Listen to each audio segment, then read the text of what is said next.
Good morning everyone. Today we will discuss about political science unit 3. प्रथम question India जहाँकि भारत राष्ट्रमानଙ୍କର ଏକ ସମ୍ମେଳନ ବୋଲି संविधान କେଉଁ ଧାରା ଲେଖା ଯାଇଛି? करेक्ट आंसर इज धारा 1. वर्तमान भारत रे 2 नंबर क्वेश्चन वर्तमान भारत रे मोट राज्य बा प्रदेश संख्या केते? करेक्ट आंसर इज 28टी. 3 नंबर क्वेश्चन केंद्र तालिकार केते गोटी विषय अछि? Correct answer is 99.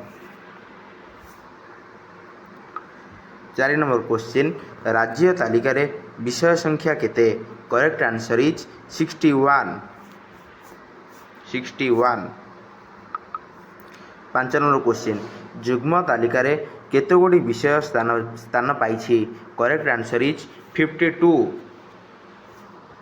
Etah confuse हेनी राज्य तालिका जुग्म तालिका आउ केंद्र तालिका राज्य तालिका और जुग्म तालिका तीनटा को मोस्ट इंपोर्टेंट. तीनटा पूरा केतेटा विषय वस्तु कौन कौन विषय वस्तु स्थानित पाई सबूत पूरा घोषिक मन रख. तीनटा को मोस्ट इंपोर्टेंट.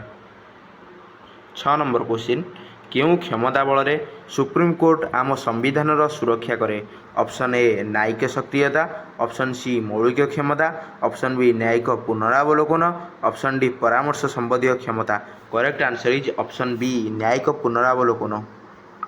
7 नंबर क्वेश्चन संविधान संशोधन क्षेत्र में भारतीय संविधान प्रकृति कौन? नमनीय, अनमनीय, नमनीय ओ अनमनीय, विपज्जनक. करेक्ट आंसर इज नमनीय ओ अनमनीय. 7 नंबर क्वेश्चन भारतीय संविधान रे केउं धारा रे संविधान संशोधन व्यवस्था करा जायछि? Correct option A 350, option B 360, option C 358, option D 368. Correct answer is 368 धारा 368. 9 नंबर क्वेश्चन को जीवा.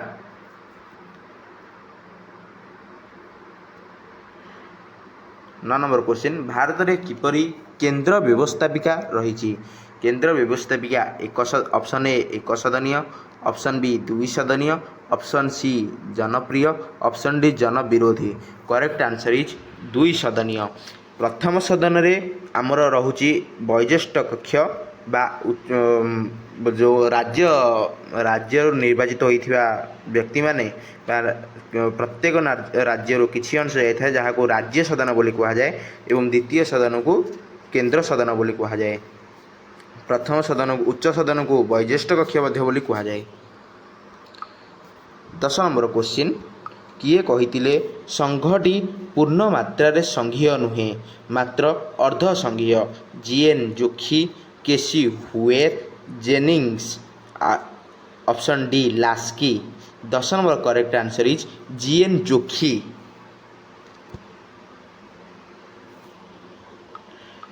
11 नंबर क्वेश्चन भारत एक अर्ध संघीय राष्ट्र बोली किए कहितिले?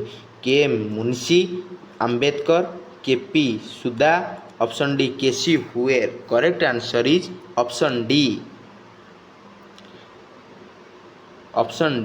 केसी हुएर.